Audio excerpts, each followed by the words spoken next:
Hey, what's up YouTube? Welcome to another video by Righteous and Wrenches, and today we're going to be working on this 1987 Lincoln TownCar. And the problem we have with this car is that we have a lot of looseness in the steering wheel, and also we feel like we hear a clunking noise from the front of the car while we turn the steering wheel. So, you know, it's actually pretty bad. It's pretty loud, so I'm going to probably get you guys down here close to the car and turn the steering wheel, and you guys probably going to hear it too. Okay. You know, actually, you guys don't need to be close to the car at all to hear it. You can probably hear it from like 20 yards away.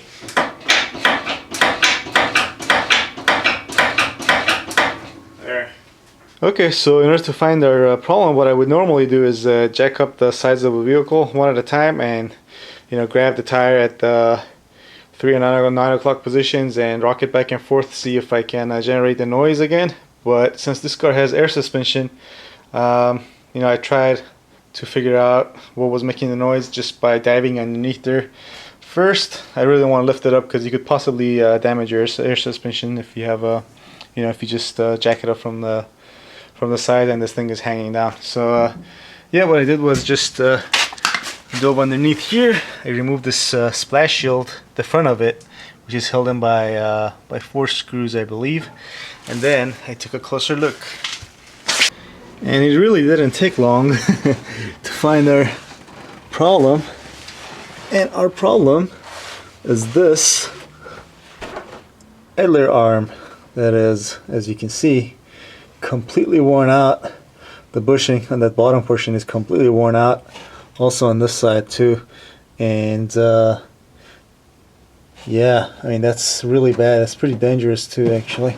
I mean, these things will take a lot of beating before they actually come apart. I mean, but still, that looseness, that amount of give in your steering wheel, that's just dangerous. You could hit a bump, and your car could start veering in side from side to side, pulling to side to side, and then it could possibly hit someone on the road. So you really need to be careful and replace these.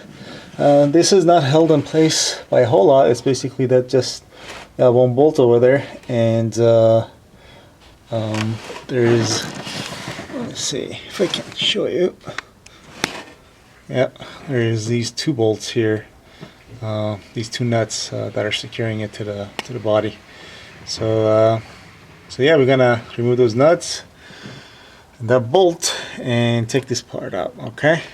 Oh, and just so you can see how much give there is in that, I'm gonna leave the camera here and go inside and turn the steering wheel again, so you guys can see how much give that's in that worn joint over there.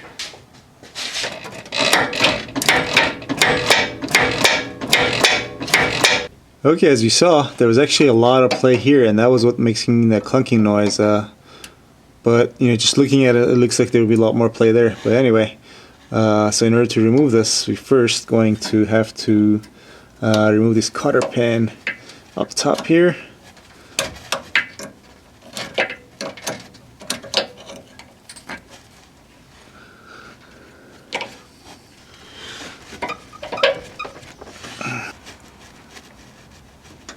There we go. It's gonna come out.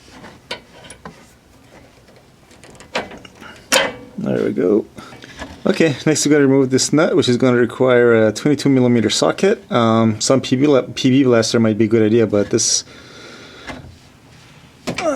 this looks pretty clean, and it's not getting me any trouble, so we're okay. Here's the castle nut. Okay, next we're going to remove these 2 nuts. So I'm going to start with this lower one, and these require an 18mm socket. And these guys are on there really tight. Oh yeah. Some PB blaster might be a good idea.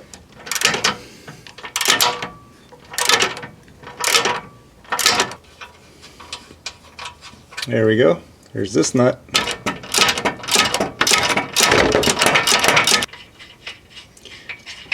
Alrighty, here's this one. Alright, so now with those 2 bolts removed, we should be able to just get that out of the bracket up top, and if this doesn't want to come out, you can always just stick a pry bar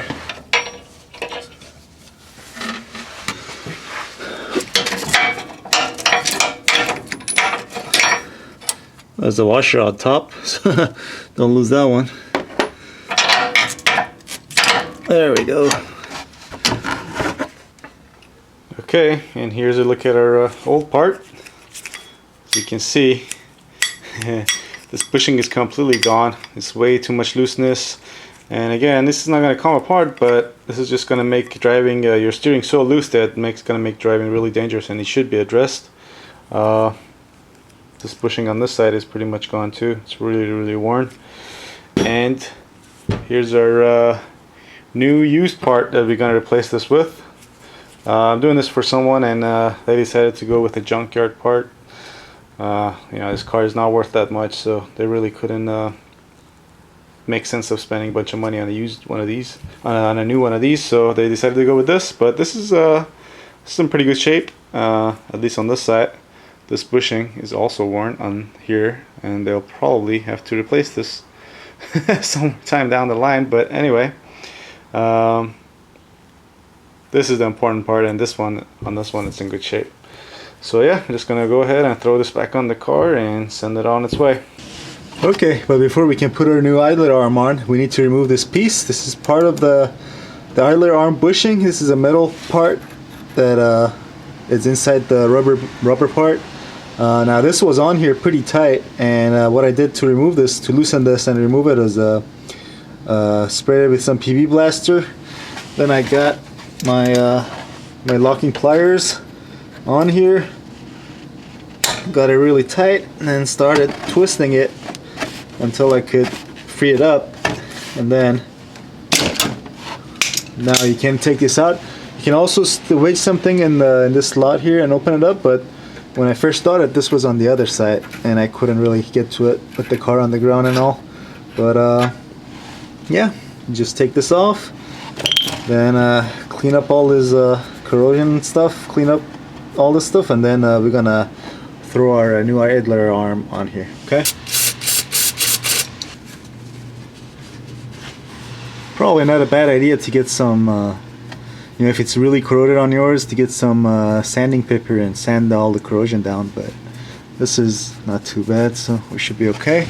Before we throw in our new idler arm, I think it's probably a good idea to also use some grease to loop this up. I'm just using some multi-purpose grease on here, and it should be fine. It doesn't really get hot here, so any kind of multi-purpose grease should be good.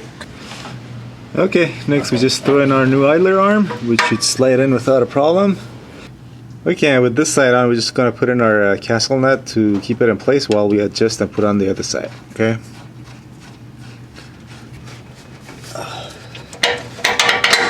Alright, now we put on the nuts.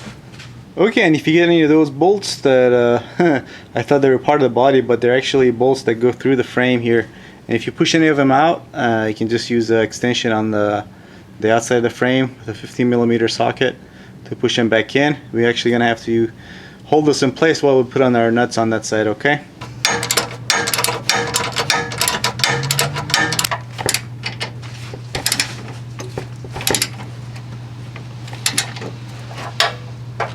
And there's a second one.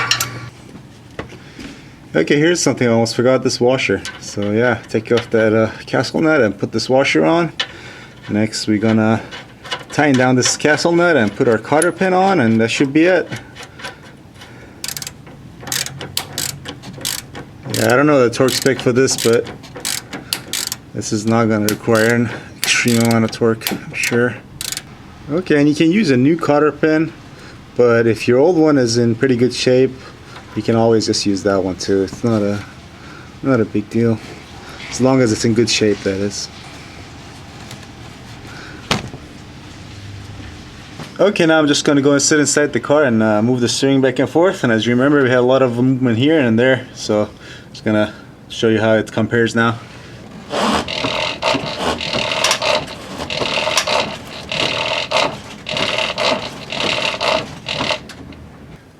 Okay, and as you just saw, we had hardly any play on the new idler arm as expected, and there's no more weird clunking or scary clunking sounds coming from our suspension. But this camera is going to pick up probably the rubber making a bit of a squeaking sound, but you don't hear that sound while you're outside the car or inside the car. But this camera apparently picks and chooses what kind of noises it picks up. But anyway, with that said, that's going to wrap up with this video. And if you like this video, just give it a thumbs up.